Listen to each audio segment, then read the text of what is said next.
we return. You from a, at minimum, 48-hour break, and me from the bathroom. Anyways, logic. Okay, stepped on by a monster. Looks like a footprint. There are 3 footprints at the scene, so at least those are related by footprints. Rear entrance forced open.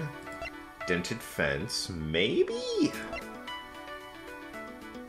Well, these two I think were... Well, no, it's a different kind of lock. Let's try these two, because these two at least have the footprint thing going on. Yeah, I didn't think that would work. I would have been very surprised. Didn't know where it was going. Alright, think about this logically. Dented fence. And 3 footprints. It seems like these two... Maybe? Whatever made the footprints also dented the fence? Ah, come on, man. I think that one should have worked. Rear entrance forced open. Ah, maybe! My initial thought here was, alright, so because this one was forced open, obviously whoever forced it open didn't know the combination lock. And I was like, oh no, wait, this is a completely different lock. But this might actually still work because they didn't go for this lock, they went for this lock. So let's try these two. There we go, yes. The front entrance, which leads to the Tower Plaza, was locked with the combination lock. At the other end, the lock on the rear entrance, which leads to the Grand Tower, was broken. Now where does this lead us? Heh, I know this one. The culprit entered from the rear entrance, right? Exactly! And knowing this, we now understand one more critical fact. The culprit must be someone who didn't know the number to unlock the combination lock. Or maybe they are, and this is to throw you off the scent. Right! If they knew the code, it would have been easier to enter from the front entrance. Entering through the back door is common sense for a thief, and much less conspicuous. We can't underestimate a culprit who thinks like a thief. Please keep your guard up. She sure becomes lively all of a sudden when the subject gets brought up. To put it simply, everyone involved in the movie knows the combination for the lock. In other words, it's quite likely that the culprit is someone who is not involved with the film. I mean, I'll give you quite likely, but I still think it's easily within the realm of possibility that somebody who knew the combination cut through this way so it would look like nobody involved. It's like, I knew the lock. Why wouldn't I just use that? Ah, yes, good point. I feel like, I don't know. It might not get brought up. This might be the game's way of telling me no one involved in the film did this. I'm still gonna remain suspicious, however. I'm not gonna discount the particular strain of logic that says, no, it still very easily could have just been somebody who worked on the film and wanted to throw you off the scent. Alright, so what's our logic look like? 3 hoofprints, dented fence, stepped on by monster. These two didn't work, and these two didn't work. So I guess... Alright, sure, why not? I got juice to spare. Nah. Okay, so what else do I need to examine? Something else needs to be looked at. Nothing up there. Examine the fence. There's a Lada. There's another hoofprint. Stuff over here, maybe? There is an examine here. This seems to be the lighting equipment they're using for the film. Ah, that's right! There's something I wanted to ask you, Mr. Edgeworth. When I'm stealing something, can you use this to make me look cool in a spotlight? You want someone to shine a light on you when you're stealing something? Well, duh! If the Yaragarasu's handiwork can't be seen because it's too dark, wouldn't you feel bad for the people who are watching? You're planning to steal things with an audience looking on? Also, didn't that kinda sorta happen in the previous case? Not directly, but, you know. Yeah, okay, see, the horn we found I can believe totally belongs to this guy. If this is a monster costume... Oh, I'm sorry. There is a monster costume in front of this building. Mr. Edgeworth, is it really a monster costume? Maybe it's actually the monster who made these footprints and it just shrunk itself down. Brilliant, Kay. I'll say this one more time, so listen carefully. There's a monster costume in front of this building. It is just a costume. I'm gonna bet it's missing its horn. That's the same thing. I like the pointing he does. Can't go this way. I could talk to Lada, I guess. Is there anything I can present to people? Combination lock. Urchin's forced open night. I could try presenting that to her. Penny, I mean. No, that can't be related. To presenting, I mean. Concrete is broken. No. Body surrounded by a piece of concrete. Yellow stain.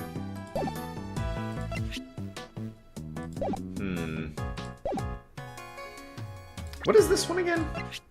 Letter from Unknown. It says it's from K, but no one knows who really wrote it. Is this the... Please get revenge. Yeah, okay. Lotta, perhaps? What do you want? I'm a busy gal. Best not get in my way. Why are you so obsessed with that monster? Such a thing couldn't possibly exist. What'd you say? I ain't letting that pass. Moozilla lives, I'm sure of it. It's the mightiest monster on this side of the Pacific Rim. I don't suppose you have some kind of basis for that. I saw it with my own 2 eyes. What? You saw it? No way. Yes, way. The mighty Moozilla was really here. Last night when I was on the 51st floor of the Grand Tower. You mean when you were snooping around the black market auction? That's right. It was right around when I took you this here photo. That's a photo of a person in the red hood. This was Jill Crane, right? And she was, like, naked. Otherwise, again, a little bit lower really would have helped the whole case, because we would have seen a naked person as opposed to somebody sneaking away in just a red raincoat. And that would have been a bit more telling as to who it might have been. You see those pines next to the little red hood? Well, the man Moozilla was on the other side. But there's nothing in the photo. It's mighty hard to capture something like that from such a distance. But I see it plain as day. That's unsettling. If I saw a giant, like this window back here, I was like, that's some lovely weather out there today, as I normally do. And just a giant eyeball showed up, I'd be like, okay, going back to bed, I think. Just gonna pray this passes me by. Moozilla's giant eye was peering through. Oh, the president's toy is a tiny Moozilla. The monster was peering in. Look here. Now ain't the time for this. I gotta gather my materials. Y'all in my way. Now go on, shoot. How absurd.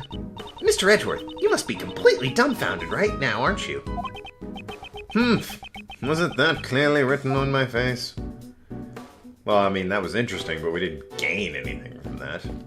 Did I miss something in this? Hold on, let's examine. Nope, didn't miss anything.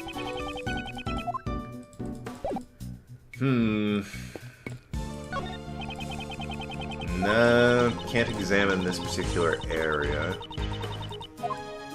Oh, there they are. Aw, poor guys. I didn't realize the dialogue was different. I don't see anyone special around here either. Certainly nobody special. No one pertinent or interesting. Indeed, at least from where we're standing, that is. I don't see anyone that might be interesting or relevant or pose some sort of jovial conversation. Now then, we have no time to waste. We should get back to investigating the film lot. What did they say when I did that? This leads to the Grand Tower. Just see run-of-the-mill buildings. Don't see... Nah, you're just talking about run-of-the-mill buildings. Don't see anyone interesting. But there's Phoenix and Maya. It was Phoenix Maya and Pearl in the previous game. And the camera didn't directly pan over them. You had to deliberately go and find them. This can't be the monster, right? Jesus. This is a big area of searching for that monster. So what else do I do? I guess I present? That's all I can think to do. Oh, shit. She has a new thing. About this horn. Have you seen it before? Huh? That's Mozilla's horn. It's a model we made to use in our ad campaign. Where was it? I feel like when she does this, she's whispering. I don't know if you can see my mouth at this point, but I feel like when she does this, she's whispering. It was on the ground back by the entrance. That's strange. Mozilla's head should have been stored in the studio roof. I suppose the head would have been rather large, wouldn't it? Yes. It's not as big as the real thing, of course, but it's still quite large. Look, you can see it from here. Can we? Yeah, so we can. I assume for close-up shots. That makes sense. So there's the suit for sort of the wide-angle stomping around the city shots, and when we need to zoom in on its head, we have the big one. See? It's right there.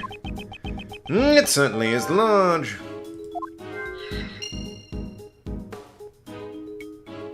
Okay, so I gained some logic from that. There sure are a lot of interesting things around here. It's the equipment we're using for filming, the Mozilla costume and the camera crane. They really are treasures. I'm getting kind of excited. It's possible that some of the equipment was used in the crime. I'd better take a closer look. Okay, so now... do I get something different if I examine the costume? No. However, I probably will get something different. Oh my... oh, are we gonna do the ladder thing again? I saw that.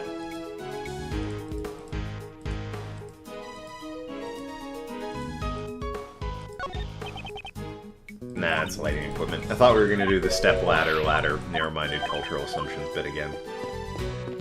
Which, if I'm not mistaken, I think the story behind that was the translation team was kind of split on whether or not it was a ladder or a step ladder, what they would call it. And they decided just to make a joke out of it. Or the original writing team. I think one of the teams couldn't figure out what to call it, and they just kind of made a joke out of it. I wonder what this iron pole is for. Oh, maybe it's used to practice tree climbing. No, this is a film crane. It's used to capture footage from high locations. Right now it's not attached, but normally there would be a camera connected to the end. I get it. This would be perfect for scoping out places you're trying to steal from. Actually, yes. Although, it's a little bit obvious. Do you think they would let me borrow this? And how exactly, may I ask, do you intend to bring it back home with you? Mr. Edgeworth, you can take it. You can take the base, and I'll take the top part. Does she actually expect me to help her? Also, where does she live? She's like 17. Seriously, where does she live? I sort of assume Pearls and Maya live in the office, because Phoenix is broke as shit, and Phoenix also probably lives in his office. But Edgeworth has money. He probably has a house, or like, a nice apartment. Gumshoe's apartment's referenced constantly. Where does Kay live? You know what? Fuck it. Headcanon, she also lives in Edgeworth's office. Edgeworth goes home at night, and Kay just lives in his office. Touches all his stuff, rearranges it. It infuriates him, but it gives Gumshoe something to do. If we take it nice and slow, we might be able to make it to your house, Mr. Edgeworth. Not only do you want to help me carry it, but you plan to leave it at my house? Alright, so he has a house. What do you think he has? Like, sort of posh-ish mansion type thing, or sort of a small townhouse? You ever really think about these guys going home for the day? Like, Edgeworth hopping into some pajamas, you know? I picture him with, like, the buttoned flannel pajama shirt and pants, whereas Phoenix is more of a wife-beater and sweats kind of guy.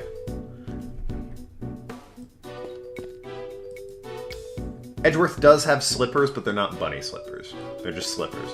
Ooh, Steel Samurai slippers. There we go. No cup of coffee. That's Godot's thing. I was gonna say, does he have a cup of coffee in the morning? No, he doesn't. Anyways, well, I got some logic, I think, out of that. Oh, I got a couple. Or, no, yeah, just the one. Lying next to the body has been stored on the roof last night.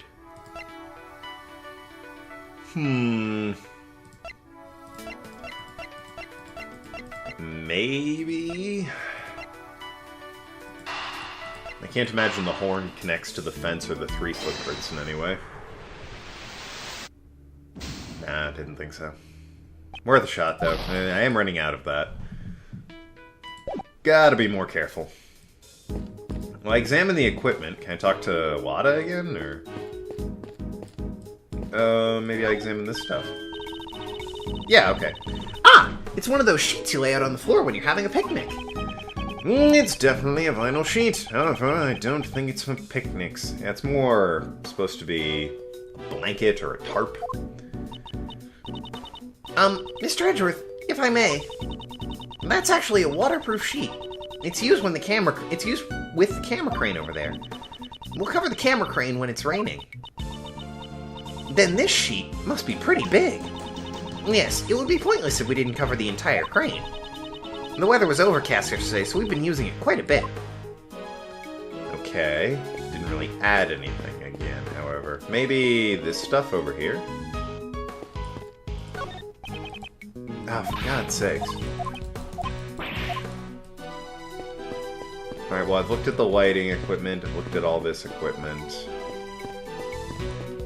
I can't think what the hell else I need to... Maybe I talk to her about the, Be nice if I could go upstairs.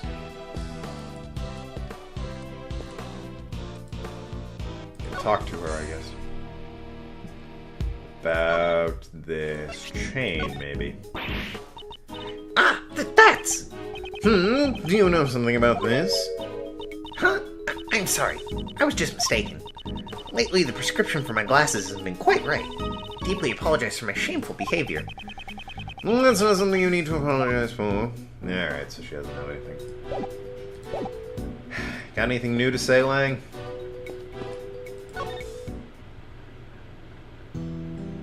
Nope. What are your thoughts on the president? Damn it!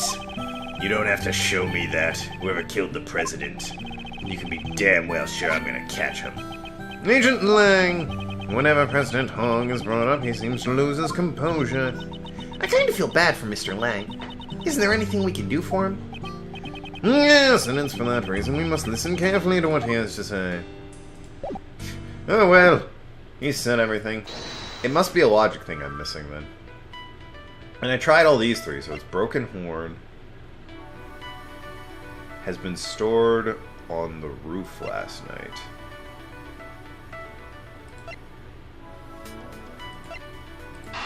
Maybe we can make the case it fell from the roof?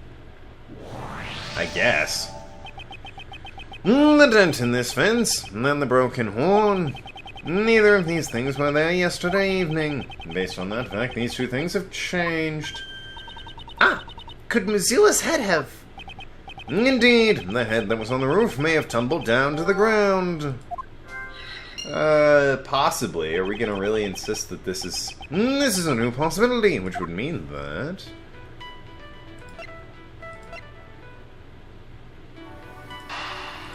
Possible. I guess. Doesn't really look like a hoof print, though, does it? It also doesn't explain why there's 3 of them. We may have found the missing murder weapon. Eh? Really? Really, Raggy? Someone's got to get a Scooby-Doo voice. Ruh-roh. Ah, it should have been Gumshoe. Anyway. At the moment, I can only say this is just a possibility. If the giant monster had fallen off the studio roof... Ah, that could definitely be a murder weapon. Miss Nichols, may we investigate the studio roof? The roof? Okay, I understand. Go on ahead, but the stairs can be a little bit slippery, so please watch your step. Mr. Prosecutor, I'm going to take my leave for a bit. There's something I have to check. Agent Lang! I wonder if there's... Why does he say that every time?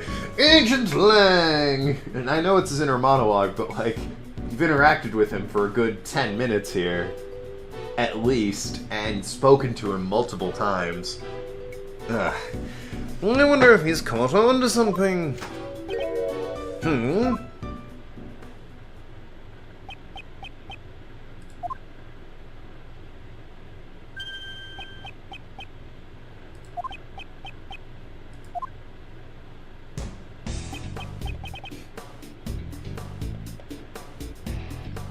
Well, this kid's... I already don't like this kid. This kid looks like an asshole. And the music is suggesting he thinks he's bad. So... Ruh-roh, move it! What'd you say? Guess you're just a brat with no manners. Drinks his milk. He's a cow-themed kid. Ah, it doesn't work for him. And you're just an annoying old man. Quit your yapping already. I'm terribly sorry. Come on, John.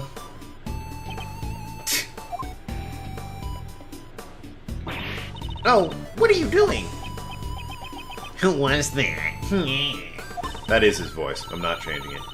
Someone from the police. Why'd you suddenly pick a fight with him? That sure was a tense standoff. He didn't budge an inch, even before Agent Lang. Allow me to introduce you. This is John Marsh.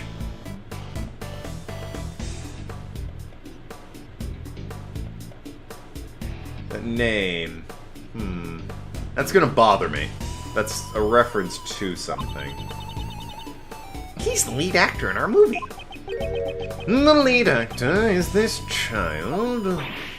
Hi, I'm Kay Faraday. Nice to meet you. And this is Prosecutor Miles Edgeworth. Prosecutor? He's a pretty famous prosecutor, you know? But he's not wearing a prosecutor's badge. He's frightfully perceptive.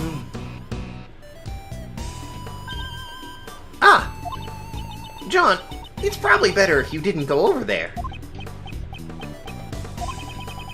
That's certainly not a sight a child should see. However, here's someone involved with the case. I'll need to speak with him later. So long, suckers! May we see the roof? Yes, of course. Go right ahead. Just a part of the horn broke off. Okay. I guess that was another possibility I didn't consider. So, this is Mozilla. Ugly devil. Slaps him in the face. And that's for not being the Steel Samurai. Huh? Something doesn't feel quite right. See, this looks way cooler. And you didn't have the nose ring either. Huh. That's a good point. I see. You two aren't familiar with Mozilla. This is Mozilla's original design from 12 years ago. What? Then what's this? This is our take on it from the new movie. We revamped the design to appeal to more modern audiences. I don't know. I think a bad guy, like giant monster with a nose ring, is more interesting. It certainly raises some questions. Revamped, but it looks totally different. And no matter how you look at this one, it's a cow. It does certainly, yeah, that looks more like a demon. So if you want a monster fight, I can see going for the demon. That's, yeah, less demon, more cow. It's a cow. Well, of course. After all, Mozilla was originally a cow monster. A cow monster? Having a cow, an animal that humans are very familiar with, turn into a monster allows us to question mankind's relationship with nature. That's the theme of Mozilla. Is that right? Meh. I just don't get it. Nor do I. That's because Edgeworth and Kay are people of taste. But we'll be looking at this crime scene in the next episode. Thanks so much for watching. I've been Tokenlad. Talk to you later. Shooting your shares. See you around. Ask Fans.